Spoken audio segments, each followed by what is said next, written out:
We often take this time during the program to remember people who have lost their lives during this pandemic. Tonight we honor a legendary musical patriarch, Ellis Marsalis Jr., who died because of complications of the virus.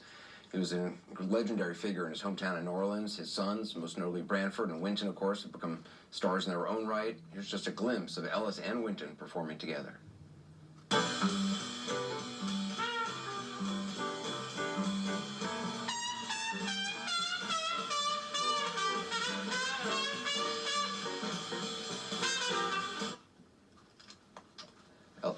Wynton Marsalis joins us now. Wynton, I'm so sorry for your loss. Your father was just, I mean, obviously such an extraordinary musician, an educator to so many people. He played am I right that he played like every Friday night, 2 sets at Snug Harbor for like 3 decades? For a very long time, yeah. Wow. He was a local legend and fantastic teacher and person, very sweethearted person. Did he want you to be a musician? I mean, was that growing up in the family? Grew up? Was that? Not really. He wanted me to do whatever I wanted to do. When I graduated from high school, I had a lot of scholarships just academically, and everyone around me was saying, "Don't go into music because you're going to struggle like your father has done." Mm-hmm. And I asked him, "What should I do?" He said, "Man, don't have nothing to fall back on." So he believed in the music, and he was more about the kind of spiritual and the emotional and the community aspect of the music, and not about whether you can buy things. So he said, don't have anything to fall back on. Don't have anything to fall back on. And I mean, that's extraordinary advice. And I was 17. When I left home, it was kind of contentious. I had all my stuff in a box.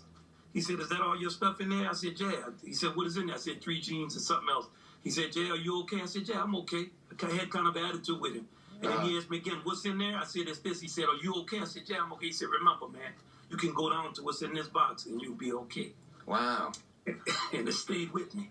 That is a great lesson. I mean, I mean, most, as you know, most parents would say, "Well, look, sure, it's great you love doing music, but, why don't you get an accounting degree first, and then, And this is a man who struggled in music to make a living. So I saw him. I grew up with him struggling. And when I had the opportunity to play with Art Blakey and leave school, I said, should I play with Art Blakey or stay in school? And I was attending Juilliard, which is the greatest conservatory in the world. And he said, the conservatory is going to be there, man. You need to go get that education with Boo. That's Art Blakey's nickname. You need to go play with Boo. That is incredible. Well, and I mean, your dad grew up at a time, in a very different time and place. How did that? I mean, not just affect the arc of his life, but just the music. Did it have an impact on the music? Of course, he grew up in a time of segregation, and so did we. As a matter of fact, I was born in '61, so it was during the civil rights when we were basically segregating. Grew up in segregation, and there's still a lot of segregation. So yes, the music has consciousness. That's why it's not that well known. And my father was pure consciousness. He was purely about the music. And he loved people and humanity, and he had a very broad vision of the world. We were joking about the coronavirus 2 or 3 days before he went in, because I would always tease him. So it wasn't like I was joking like it was a joke, but I would say, "Man, you better watch out. You in that age, and you got health problems." He said, "Man, everybody is struggling with this. So your loved one being hurt is no different from anybody else." Yeah. Wow, he just sounds like a remarkable guy. I'm going to remember that about the box. I mean, that's such a... That's an important message. That's a strong man. He had many of them. Yeah, I wish we had more time, but I appreciate you talking about him. It's really... Thank you. Thank you. Thank you very much. Glad to talk about him. Thank you.